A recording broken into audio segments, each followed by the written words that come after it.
Welcome to Sleepy Classic Tales. Today we're telling Around the World in 80 Days by Jules Verne, published in the year 1872.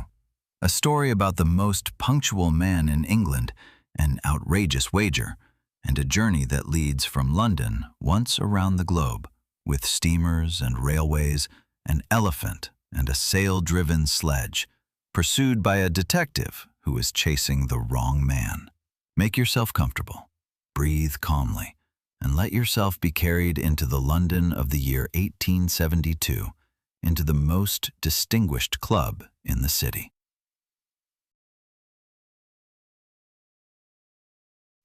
Phileas Fogg was a riddle, and yet no one in London could be observed more regularly than he. He lived in a house at number 7 Savile Row. He was a member of the Reform Club. He was wealthy, and no one knew where his fortune came from, what he had done before, or whether he had ever traveled farther than from his house to the club. His life ran like clockwork, and like very good clockwork at that.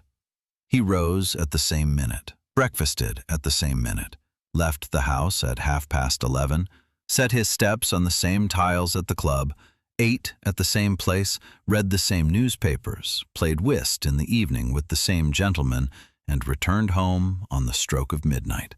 He showed no feelings, he wasted no words, and one might have taken him for a walking grandfather clock, had there not sometimes been something in his eyes that the gentleman at the club could not interpret.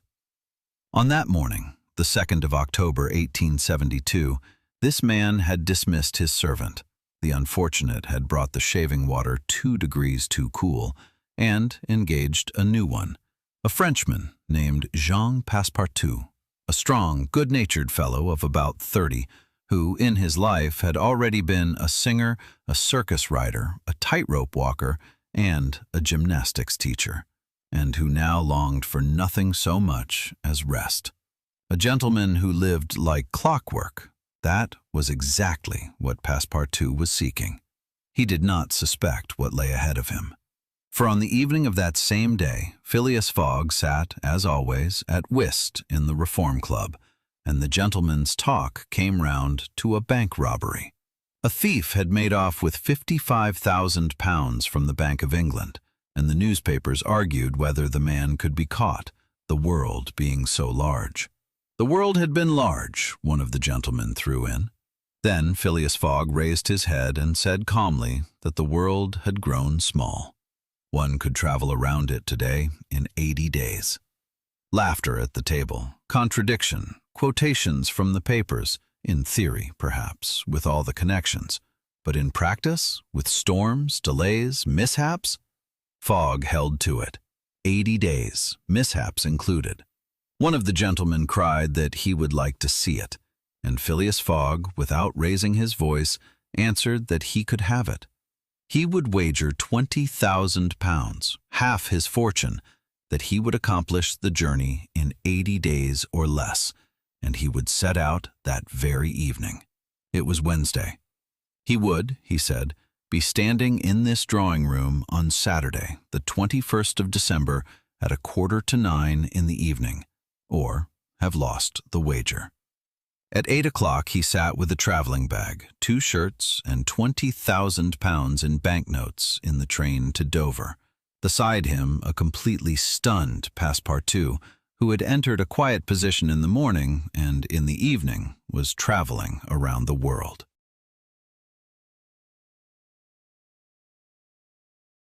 What Phileas Fogg did not know.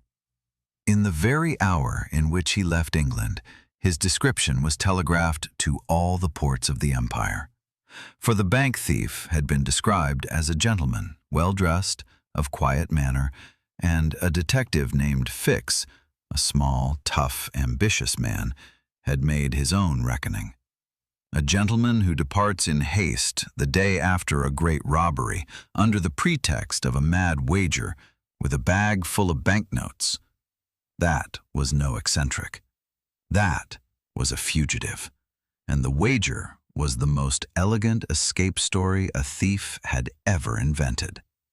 Fix fastened onto the trail, and in Suez, where the steamer to India put in, he already stood on the quay and waited for the warrant from London that was to follow him. It did not come in time, and so Fix did the only thing left. He traveled along. He made friends with the guileless Passepartout, drew him out, and heard nothing but things that fed his suspicion. The gentleman had been his master only a day. No one knew him.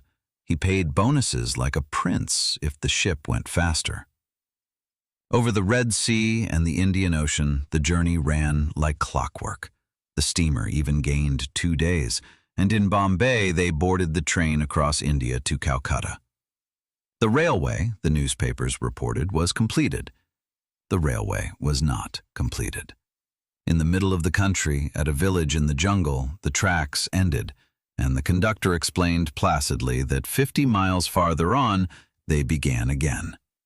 How the travelers got along in between was their own affair. Here it showed for the first time what was in Phileas Fogg. Not a word of complaint.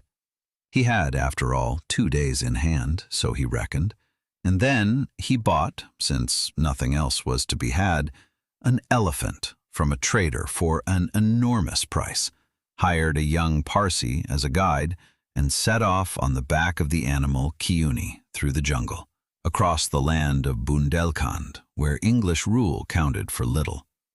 And there, deep in the forest, on the second day they heard drums and chanting, and the guide turned hastily into the thicket and whispered what was approaching. A funeral procession.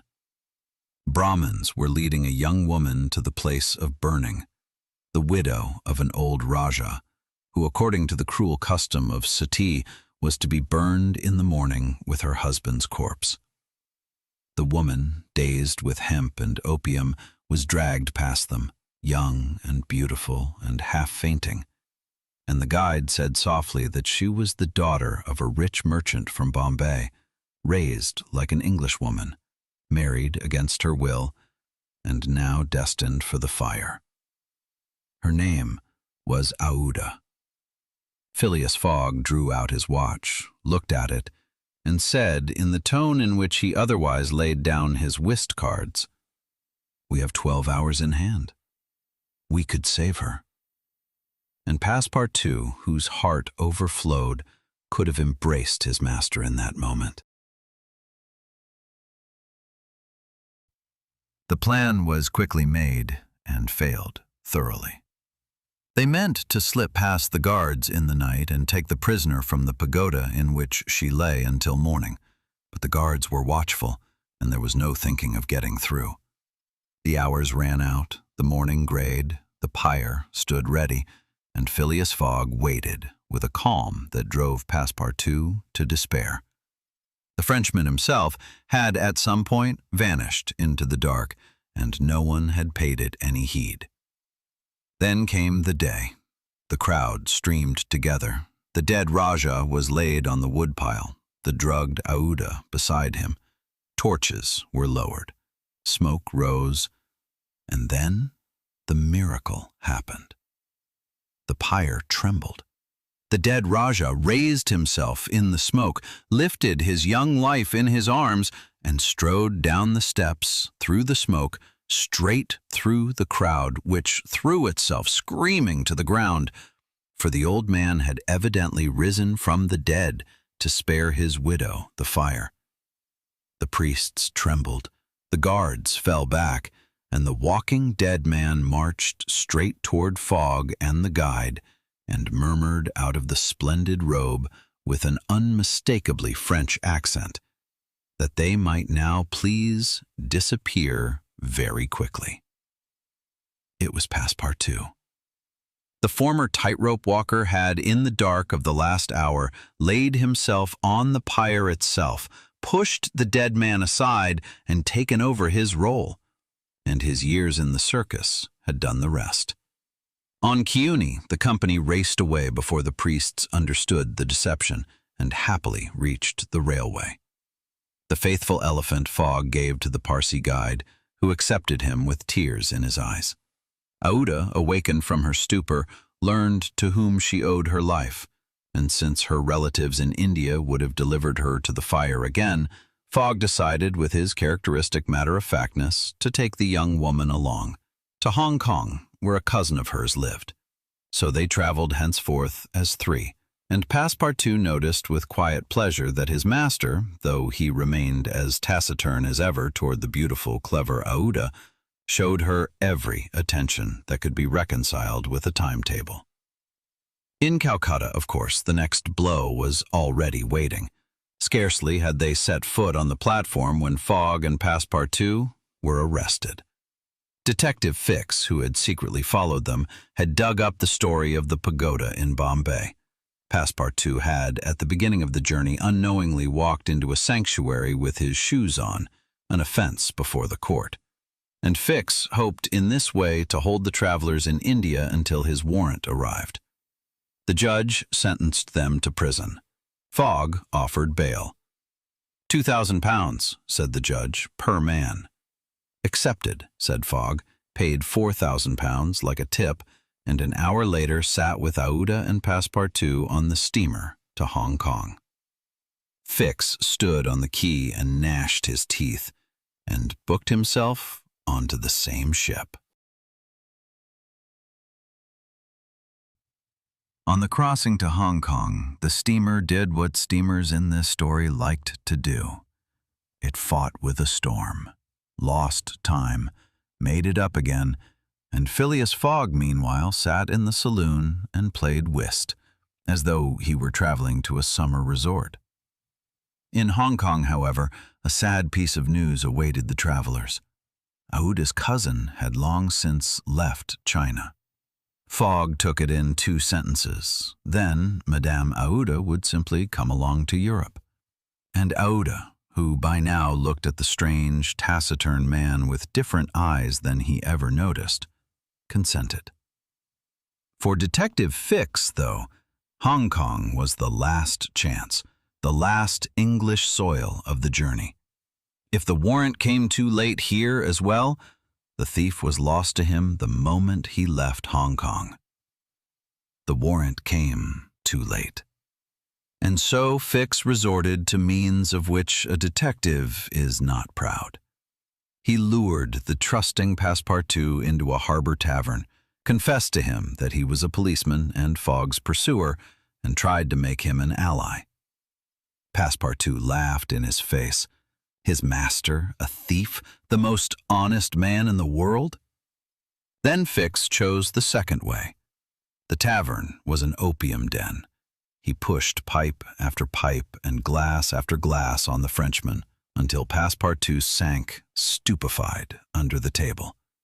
And with him, the knowledge that the steamer to Yokohama had moved up its departure and was leaving that very evening.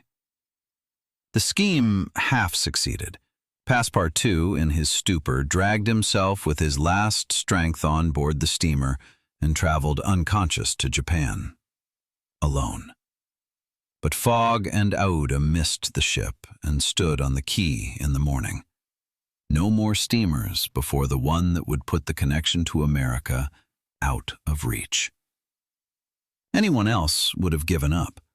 Fogg studied the harbor list, found a small pilot schooner, the Tankadere, and hired it, crew and all, for a sum at which the captain's pipe went out. 600 miles across the China Sea to Shanghai, where the America steamer put in on its route before crossing the Pacific. It became a wild voyage.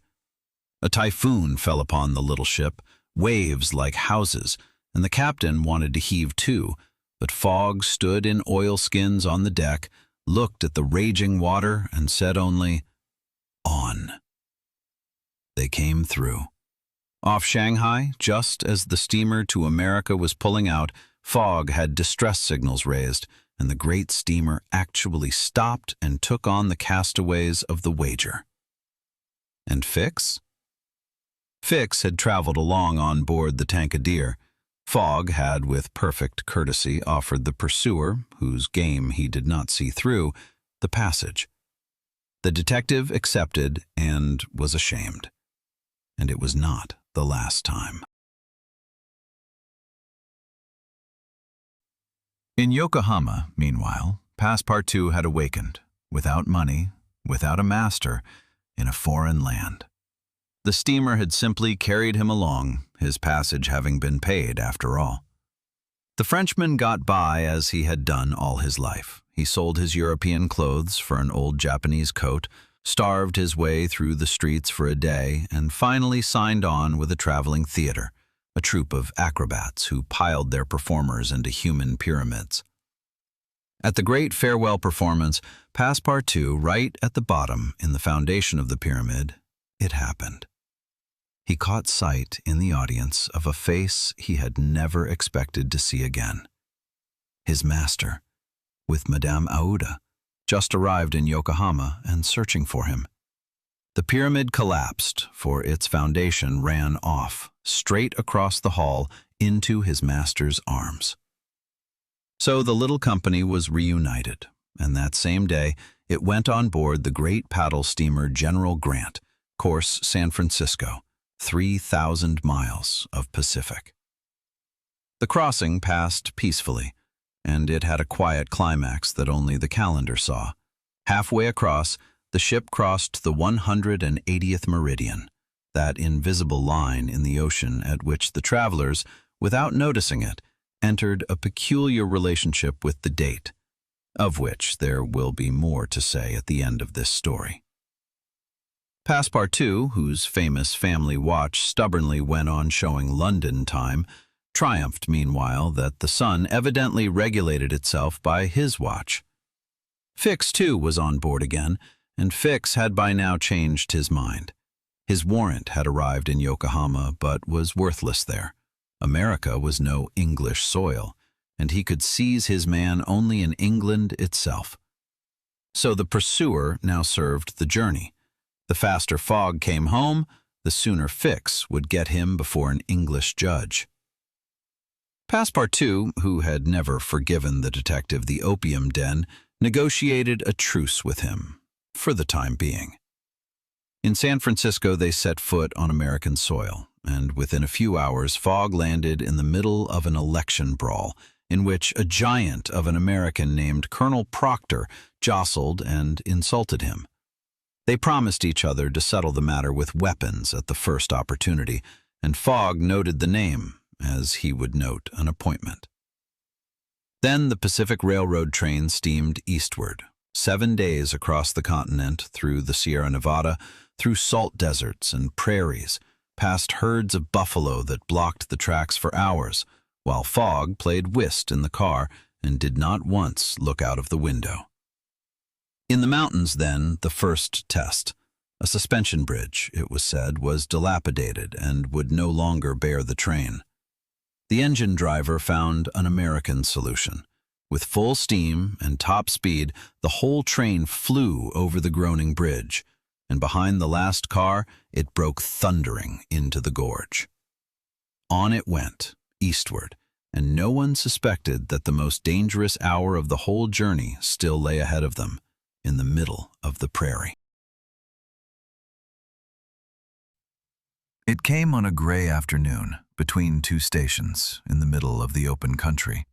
A band of Sioux warriors, at war with the railway company, sprang upon the train, boarded the cars at full speed, and within minutes the peaceful journey had become a battle. The travelers defended themselves. Colonel Proctor, the quarrel-seeker from San Francisco, suddenly fought side by side with Fogg, and Aouda reloaded the revolvers with steady hands, as though she had never done anything else. But the real disaster threatened up front. The attackers had struck down the engine driver. The train raced on without a driver, and the next station, Fort Kearny, with soldiers, it would fly through at full speed, out into the wilderness, where there was no help. Then Passepartout, the old acrobat, crept forward along under the cars, between the wheels and the rods, hanging beneath the racing train meter by meter, reached the coupling between the locomotive and the car, and released it. The engine shot away by itself. The train rolled more slowly and nearly stopped before the barracks of Fort Kearny. The soldiers intervened, and the attackers fled. But when the powder smoke cleared, 3 travelers were missing. The Sioux had taken captives, and one of them was Passepartout. And now happened that for which Passepartout revered his master to the end of his life. Phileas Fogg, the man of the timetable, whose wager hung on every hour, looked out at the prairie into which the attackers had vanished, and said to the commandant of the fort, "I will bring him back, dead or alive." It was the stake of his whole game. The delay meant almost certainly the loss of the wager, and thus of his fortune, and he did not hesitate a second. With 30 volunteers he went out into the snowy prairie, and Aouda waited at the window of the station, and Detective Fix waited beside her, and no longer understood the world. A thief on the run who voluntarily sacrifices time and fortune to save a servant? The doubt that had gnawed at him since the man had given him the passage on the Tankadier grew stronger. In the night, shots fell in the distance, and in the morning the party came back, with Passepartout and the 2 other captives, freed, exhausted, alive. The train, of course, was long gone. The next came only in the evening, and the lead of 2 days was lost. Fogg was now 20 hours behind. Then a man stepped up from the fort and offered a vehicle such as only the prairie invents, a sledge with sails, which, in a good wind, ran over the frozen plain like a ship over the sea. The wind stood favorable. They lashed themselves fast, the sails filled, and in a headlong rush through snow dust and icy air, the company glided over the white prairie to Omaha, where the trains went east. Chicago, New York. They reached the harbor on the evening of the 11th of December, 45 minutes after the steamer to Liverpool had cast off. Again Phileas Fogg stood on a quay. Again the ship was gone, and again he reckoned instead of complaining.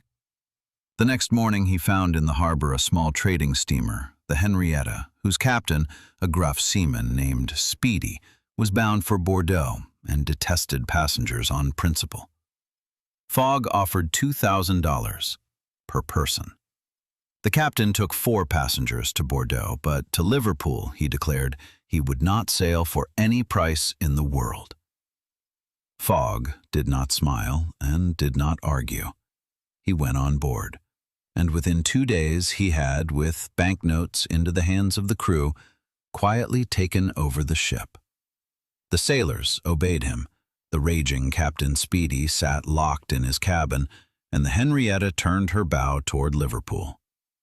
Phileas Fogg, the most correct man in England, had become a pirate on the high seas, and Passepartout nearly burst with pride. But the Atlantic in December demanded its price. Storm, headwind, detours, and then, 1,000 miles from the coast, the engineer reported the end of the coal. Fogg ordered the steam kept up to the last lump, and then had Captain Speedy fetched from his cabin. He came on deck like a bomb with a burning fuse. Fogg asked him what the ship was worth. $50,000, snorted Speedy. I'll buy it, said Fogg, for $60,000, cash in hand, about 12,000 pounds. And while the captain turned from a bomb into a businessman and shook hands, Fogg gave the order that would break Passepartout's heart and fully reconciled Speedy, for the hull remained his after all, to burn all the wood of the ship. And so the Henrietta ate itself. First the superstructures, then the cabins, the masts, the paneling, the deck.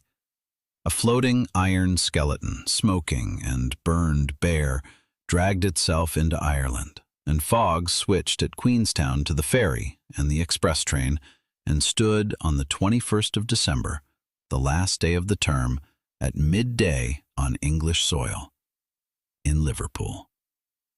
To London it was 6 hours. The train left in minutes. The wager was as good as won. Then a hand laid itself on his shoulder. "In the name of the Queen," said Detective Fix, and his warrant, so long useless as it traveled the world, was here, on English soil, at last, the law. Phileas Fogg, arrested as the thief of the Bank of England, was led into a cell in Liverpool, while outside the trains to London departed, one after another, and with each the wager and the fortune and the 80 days slipped away. 3 hours he sat there, motionless, the watch before him on the table. Then the door flew open, and in rushed Fix, pale, stammering, behind him Aouda and Passepartout. The true bank thief had been caught 3 days before in Edinburgh. Fogg was free. He stood up, stepped toward the detective, looked at him a moment, and then the most measured gentleman in England did the only fitting thing. He knocked Fix to the floor with a single, precise blow of his fist, hired a special train, and raced to London. The special train struggled, but the line was congested. When Phileas Fogg entered the London station, all the clocks showed 10 minutes to 9. He had traveled around the world and was, by his reckoning, 5 minutes too late.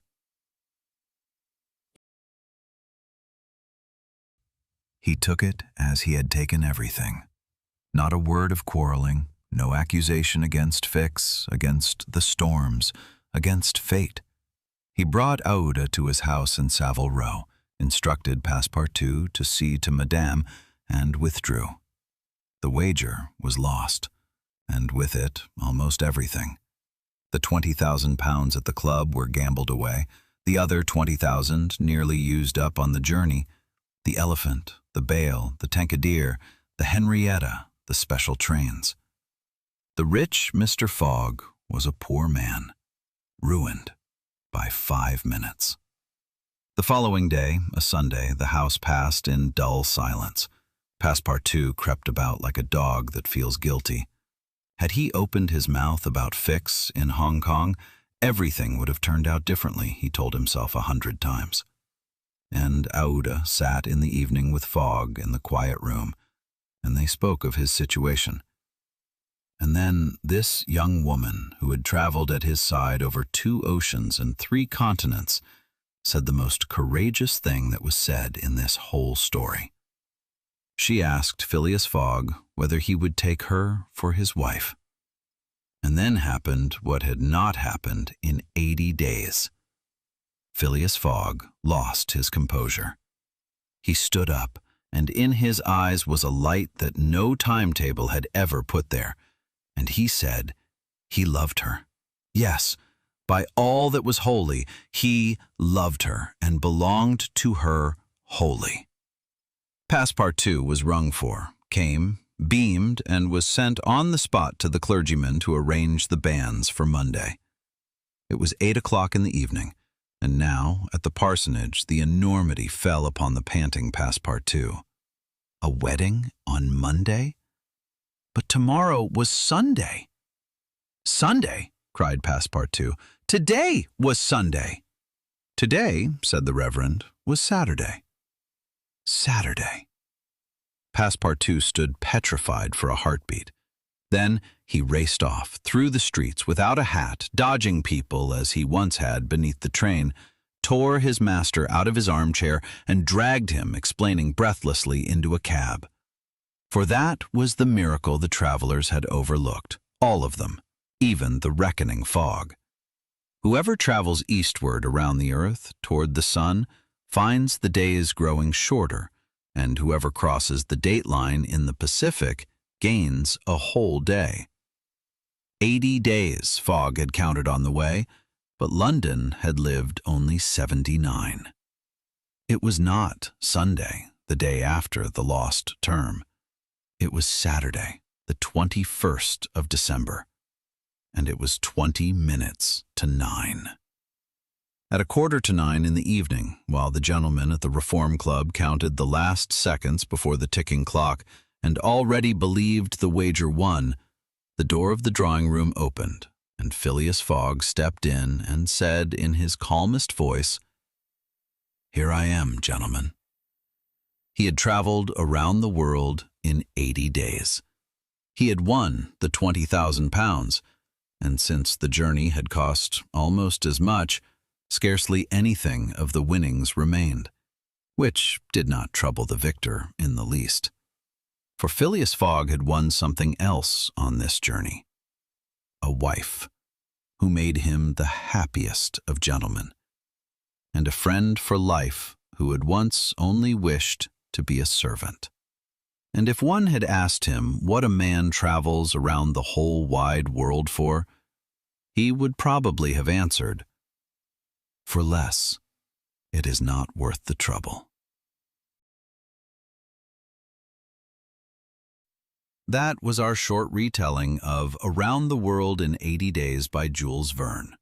A man travels around the globe with his watch in his hand and finds along the way what stands in no timetable.